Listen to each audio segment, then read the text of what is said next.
Congratulations on the new show. You're both the writer and executive producer. So, talk a little bit about how you wanted to create these characters for the show. I mean, once how do I want to carry? I think it was important. I was telling a family drama, so the starting point was to be as grounded and real in terms of the sibling dynamics. And so I started from a place of I'm one of four.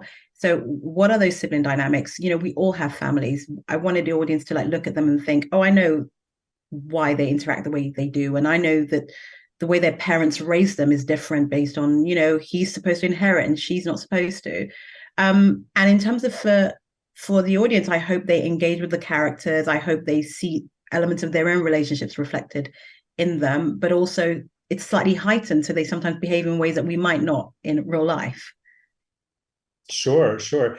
How important was the issue of representation in this, the whole series? I mean, we have maybe a little bit more examples of this sort of wealthy, upper class Black shows in the US, but maybe less so in the UK. How important was it for you to show something different there? I think you're right. There haven't been very many shows like this in the UK, but actually, my starting point was it's a family. I wanted to tell a story about a Black Hmm. family and a family business, and then once we located it in cosmetics and hair, it became very much about talking about both the politics of that and the aspirational element of that. So I think the sense of it being representative or inclusive is it's in its DNA as a Black family. So we're going to be a lot of Black people on screen, and it's about Black hair and beauty. I write to see myself on screen. I always have, and so inevitably, I will often and routinely write Black characters. I think audiences have been clamoring for represented. I grew up in the center of London, which is one of the most diverse cities on the planet. So audiences are clamoring for reflections of what they know to be true. And certainly, I couldn't write a show set in London that wasn't what I know to be real and true. And so I think it was just realistic. Sure, sure. What was the most enjoyable scene for you to write? Oh, this is interesting. Um, there were a couple actually, but I think one of the first one, well, the first one I wrote was the opening speech in the pilot, Stephen's speech, where he says, you know, we have been here a long time. And I think that speech, I guess, was sort of intention setting, theme setting about what this show is about. It's about Black ambition and Black agency.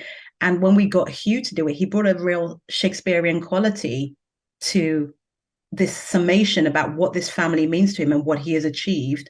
Similarly, I don't know if you got up to episode 4, but I also directed that episode, so it was an interesting one because I got to experience it from having written this massive boardroom scene and then having to shoot it and the way the energy ebbs and flows. But that was a really interesting scene to write because it gets to the heart of the matter. Really, the business is potentially being taken over by a massive conglomerate. And it's the question of, do you stay small and family run and personal, or do you go global but potentially lose what is distinctive and important about you as a Black owned business? So writing that, I think, again, was I mean, the goal for me was always to write a really entertaining mainstream show, but still have some substantive themes threaded through them. And so both those scenes were ones where I think we got a measure of like, in that opening scene, Stephen's putting down that journalist, but we're saying what we're really about. And similarly, in that boardroom scene, you need to feel exciting and fresh and propulsive, but we're getting to the heart of the matter of how important is Black ownership. Yeah. Well, I think that it really comes across in the show. Abby, thank you so much for taking time to talk to us. Thanks, Eric. Take care. Thanks for watching the You Interview channel. With over 3,000 original celebrity videos, we have one of the largest collections of celebrity interviews anywhere. So remember to like and comment on our videos and subscribe to the channel. If you want to get more involved, you can become a member of the channel.